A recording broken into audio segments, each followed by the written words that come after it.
over 160 million views, and 8 Emmy Awards. How many of you have seen the award-winning TV series Adole-Sense? You may raise your hands.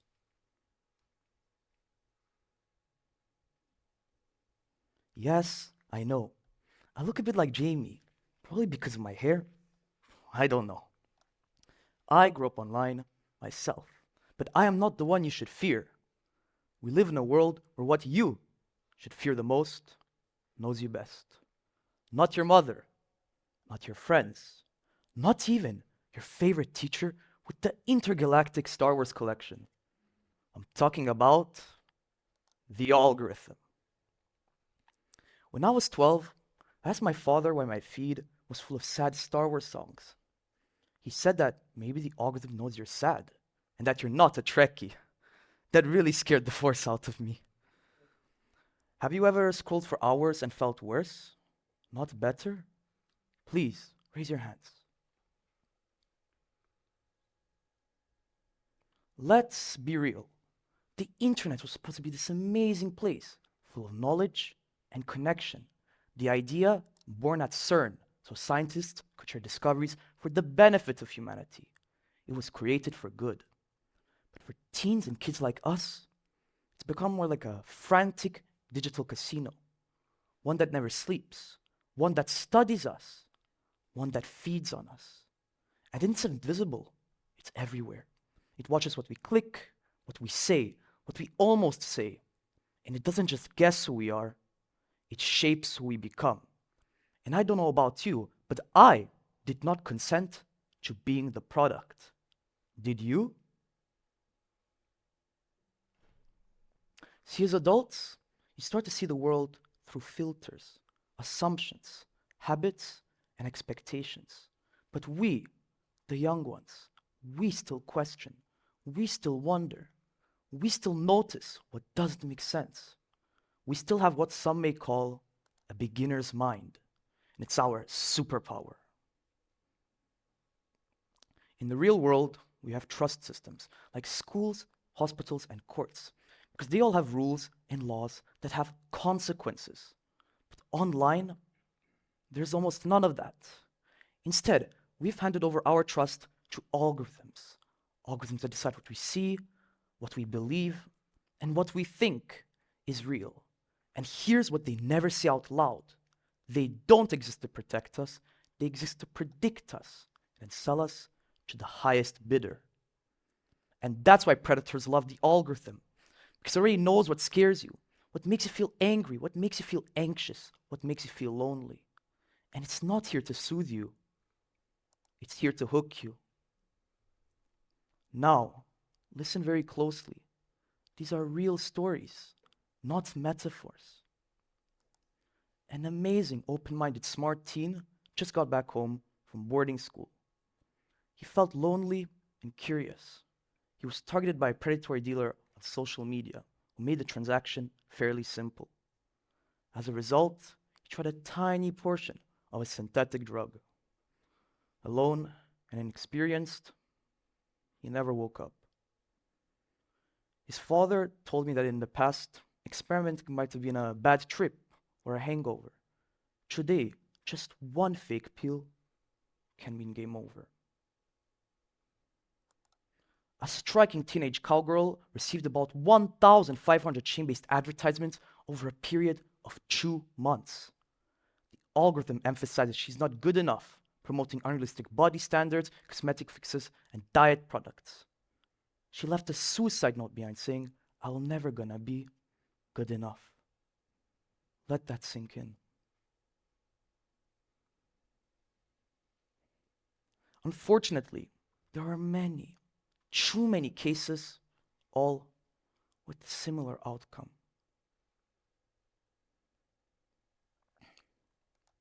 I'm 15 years old.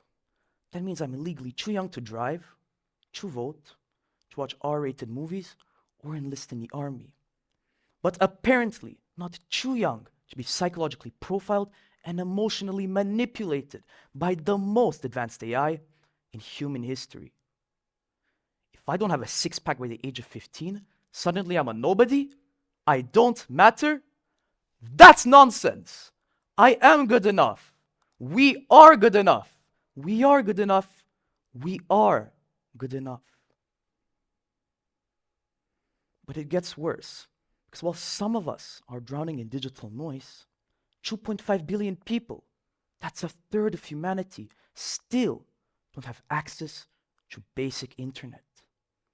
In the slums of Manila, which I've personally visited myself, kids crowd around shared phones using peso internet. 10 pesos for 10 minutes of online bliss. That's the new digital divide.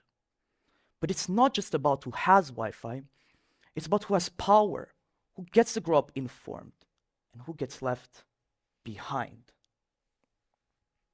But there is hope. Some countries are finally fighting back. The UK bans cosmetic surgery ads to children under 18. Norway bans deepfake beauty filters and child-targeted advertisements. Australia introduces digital literacy in every grade. Are these perfect? No. But they're proof that policy can work when it's made with good intentions. So how would that work? No manipulation, no surveillance, and we deserve a world where being young doesn't mean being exploited.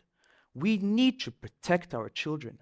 We need to start treating trust like a public utility, like water or electricity, not a private feature that you have to pay for, hoping that it will work right. Trust is a right.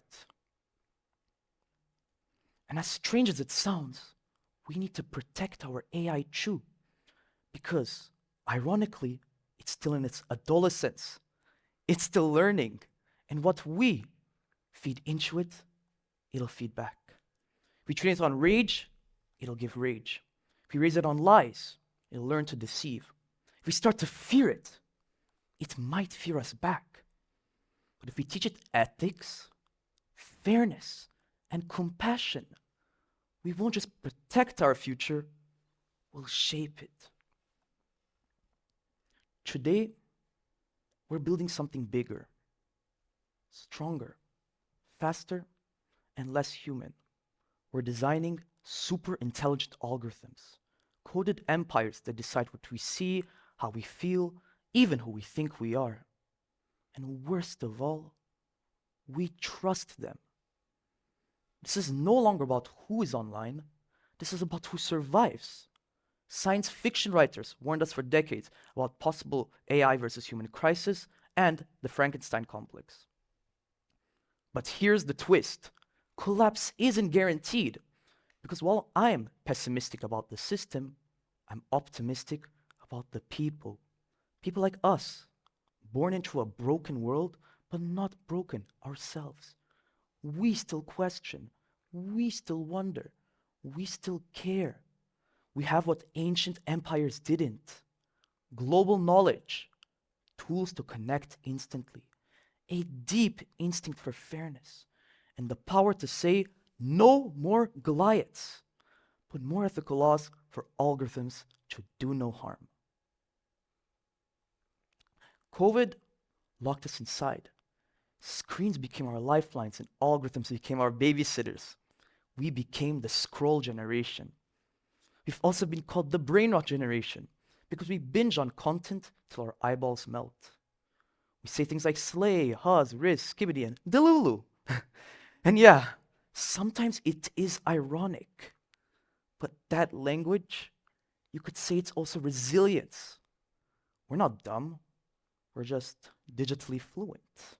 We meme about our trauma because no one else is talking about it. Parents, let me ask you this. How many of you have children under 18? I invite you to raise your hands. You need to learn our language, understand our tools before you lose us inside of them. We need you. As I mentioned at the start, I grew up online myself. And as a student who constantly needs to remain connected, I know how difficult it can be to disconnect. I try to balance screen time over free time, but sometimes being digital is just the norm, and it slowly shapes who I become. You might be familiar with this, but this year, a massive blackout happened in Spain. There were no screens, there were no phones, and there were no algorithmic soundtracks. What happened? People laughed, cooked, shared meals, and created long-lasting human connections. Teen polls actually show almost 50% want an offline day on a regular basis. We're not addicted, we're just never allowed to hit pause. Children want to meet up in person. No screens, no phones, no supervision. But because many parents restrict our ability to socialize in the real world, we resort to the one thing that allows us to do that with no adult supervision: our phones. Without real world freedom, we don't get the chance to develop competence, confidence, and the ability to solve everyday real life problems. And yet, most schools teach us like it's 1985, raising us for a world that no longer exists. But kids today need a new curriculum teaching digital ethics, how to spot AI-generated lies, how to resist algorithmic pressure, not just how to passively absorb the feed. I once took a selfie from space because sometimes you have to zoom way out to truly see how small and precious this all is. We are not users, we are citizens. We are not content, we are creators. We are not data, we are the future. We are the main characters of this century. So if you remember anything from this talk, I want it to be this. We want to be free, not fed, because the future doesn't belong to the algorithm. It belongs to us. Thank you.